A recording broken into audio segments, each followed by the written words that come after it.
Do you ever not know what to say? Alright, I'm actually shooting this video right now because, I decided I'm gonna shoot a video every single day. Every single day I'm like, alright, let's fucking shoot these fucking vlogs so I get better at vlogging, I get my content out there, I'm documenting, not creating all this stuff.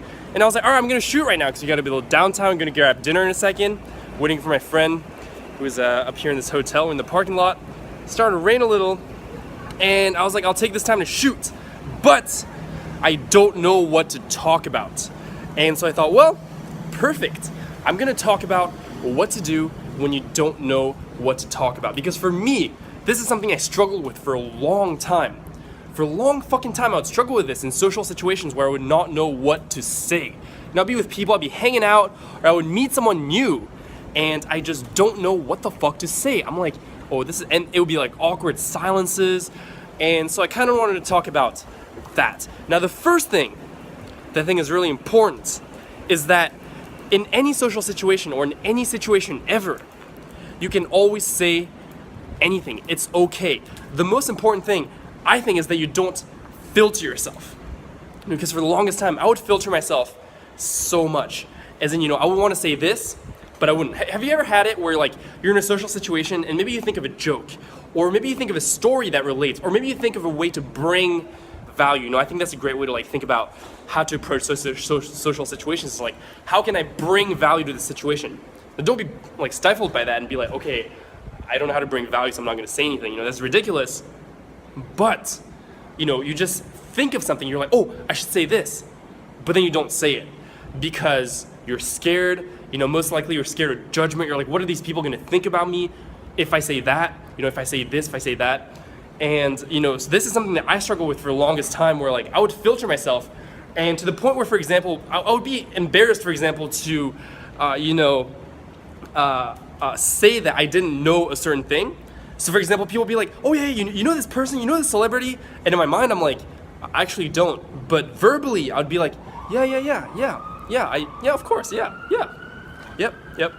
And that's who I used to be. And it's very stressful being that person. It's like, it's just very, you feel trapped, or I felt trapped. And I felt like I don't know how to relate to people socially. I don't know how to fit into different situations.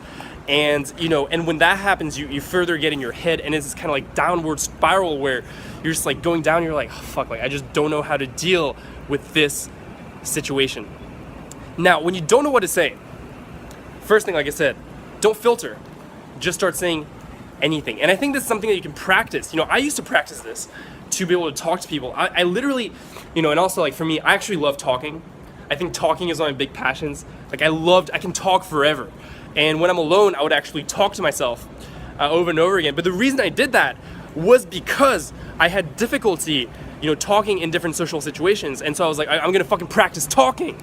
And so I would sit in my room, I would sit in the shower, and I would just talk and talk and talk and talk. And I would talk about whatever I'm passionate about, whatever I'm thinking about at the time.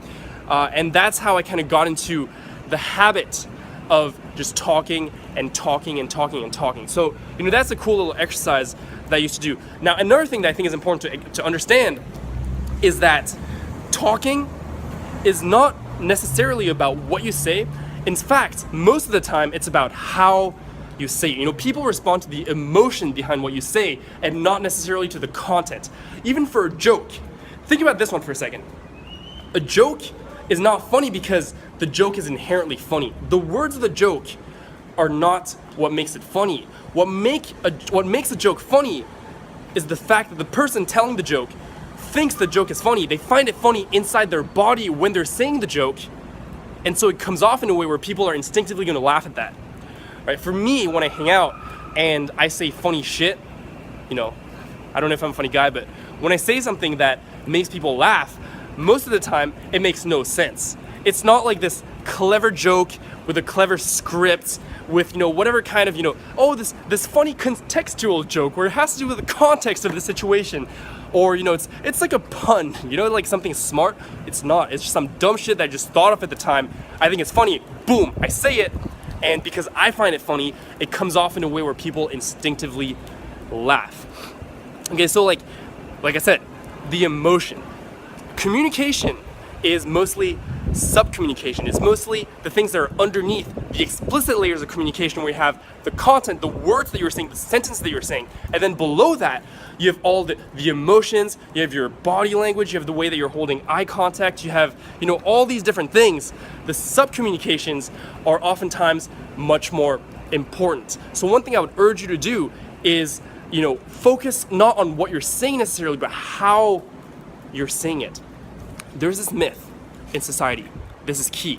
There's this myth that when we talk, the emotions we put behind our words must match the content. Let me say that again. We think that the emotion that we put behind our words has to match the content excuse me, of what we're saying. For example, if you're talking about something that's boring, say you're talking about doing homework, you might talk about it in a very boring way. You might be like, yeah, I did homework. Yeah, it sucked. But imagine, for example, you were abducted by an alien and you went and tell your friends, you'd be like, oh my god, dude, I was fucking abducted by these aliens. This fucking UFO landed in my fucking parking lot, and after that, they put down this fucking tractor beam shit and they fucking abducted me, and oh my god, and you would talk like that, right? Because it's so fucking crazy. But what you have to realize is that you don't have to talk about getting abducted to talk like that. You can talk about anything. You can talk about homework in the same way. You can be like, dude, I did my fucking homework. That shit was fucking boss, because usually I can't get myself to focus on my homework. I'm not motivated, but this time I was like, I'm bossing up. I figured the shit out and I fucking did my fucking homework. Fuck yeah, right? You know what you want. And people respond to that. People feel how you feel. The emotions that you put out, people will instinctively respond to that, right? So you don't have to focus on what you're saying, but just focus on how you're saying it. And so one thing I used to do to train myself on that is that when I would speak, I would make sure that I'm trying to speak in an engaging way. I would try to put emotions behind what I'm doing. And I think I drastically improved in doing that, actually, since I started vlogging. And I think recording and looking at yourself is a great way to gain self-awareness around that, because, look, for me, I was very insecure about my voice, I feel like my accent sounds kind of funny, I don't think I have the coolest vibe in the world, all this kind of stuff. And so for the longest time, I was really scared to record myself. That's actually one of the reasons why I procrastinated starting this vlog so much, was because I was just so insecure and I didn't want to see myself on camera. But when I started doing that, I started, recording myself, and then I would watch it back. And as I would watch it back, I would be like, oh, okay, this is how engaging I am. This is how much emotion I'm putting into my words right now. How can I amplify that? Right? So that is something that's massively helped me. I mean, you don't have to vlog, but you can definitely record yourself. If you want to work on this area of your life, I think it's a great way to go about it. Record yourself talking and see how you talk and see how you can improve. All right? And so, just talk about things you're passionate about. Just sit there, talk and talk and talk, and free flow. Just free flow, free flow, free flow. I used to do this in a place where no one could judge me. I was in my bedroom all alone so that people couldn't hear me do it. I'll get really insecure about it. Sometimes I'll be like, oh, my parents listening. Or I remember this one time I was in college and I got in the habit of talking to myself in the shower. And so I was in the shower one day, I was talking, and I completely forgot. I completely got in the flow of what I was talking about. And as I'm about to open the door, I realized that my roommate's in the room, and I'm like, oh shit. Then I walk out and I'm completely quiet. And that was really odd. And I'm like, hey. He's like, hey, what's up? And I'm like, oh, nothing. Yeah, just chilling. Just showering. Yeah. But I was talking the whole time. So you probably heard that. But anyways, I used to do that in a place that no one could hear me, so no one could judge me. And, really just doing that, literally just spending time, dedicating some of my time to talking and practicing talking is one of the things that really helped me out socially. Now, because with anything, I think it's important to realize that life is a set of skill sets. So being able to talk when you have nothing to talk about, being able to talk when you're not feeling it, being able to talk in different social situations, social skills are social skills. I think we often forget the skills part of social skills. We say oh, I'm introverted, I'm not just very good with people, I don't know how to make friends, and that's what I used to think. That's who I used to identify as. I used to identify as the guy who was not good socially. But social skills are social skills. You can learn them, but like when you learn anything, you have to spend dedicated time to practicing it and consciously developing that skill. Now, the next thing that this is an exercise that I started doing more recently is instead of just talking about things that I was passionate about, I would try to bounce around different topics. Because oftentimes, I'm gonna get in the car, head to the dinner. But yes, so oftentimes, in a lot of social situations, people tend to bounce around different topics, especially if it's in the context of having fun.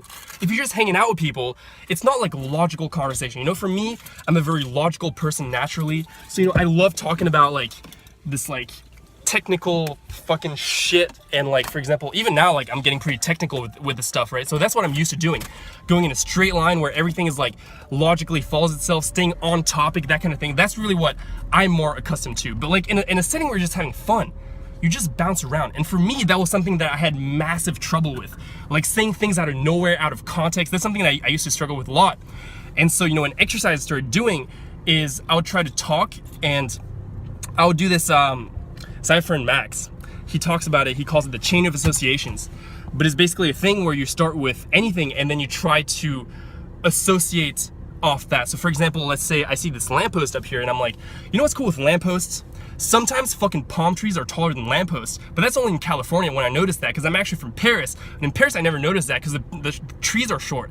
And in Singapore, the people are actually really short, which is really weird because then I stand out. But in Paris, I never stand out. My friend in Paris actually was scouted to be a model like twice, but I would never get scouted because I'm not very good looking. Because, like the beauty standards of the world, they're more tilted towards like men who are white or, but I don't know, I'm trying to change that. I have a friend, Danny, who's really passionate about it in our group called Execution Mastermind Squad. And I think that's a really cool name because squad reminds me of quad for some reason. And you just keep doing that. So you associate off the thing, and that trained me to jump around. So my mind would not have to work in a logical way, but I could actually jump around. And this is something you experiment too in social situations, is just say things out of the blue. Like ask questions out of the blue. Like you're just talking, and it can be something really simple, like, oh, where are you from, by the way? And this might sound dumb, but this is something that I used to have trouble with because I'm like, oh, I'm just meeting someone. Why am I asking where they're from? Or where they're from might be okay, but like, say something like, how old are you? That was a big one for me. Like, I always had this fear of like asking people how old they were because I was like, is this appropriate? It doesn't make sense in this context. Like, it doesn't make sense. There's no reason for me to find out how old that person is. But then I was like, oh, fuck it, let's just do it. So I started asking questions out of the blue, and you find that oftentimes, people don't care. It's totally okay. And that way I train myself to like kind of loosen up and start talking. So those are a couple things that help me out with talking and coming up with things to say when I had nothing to say, and a few exercises too that I personally used to improve in that. Because like honestly, this is something that I really struggled with for a long ass fucking time. Like I struggled with social anxiety, fucking like I didn't understand social dynamics at all and all that stuff. And so this is actually stuff I never really talk about, and something that's really personal to me. And also I want to talk about this because the place I learned this all from is this group called Real Social Dynamics, and they talk about social dynamics, and primarily they talk about that in the context of dating advice for men, so how men can meet women.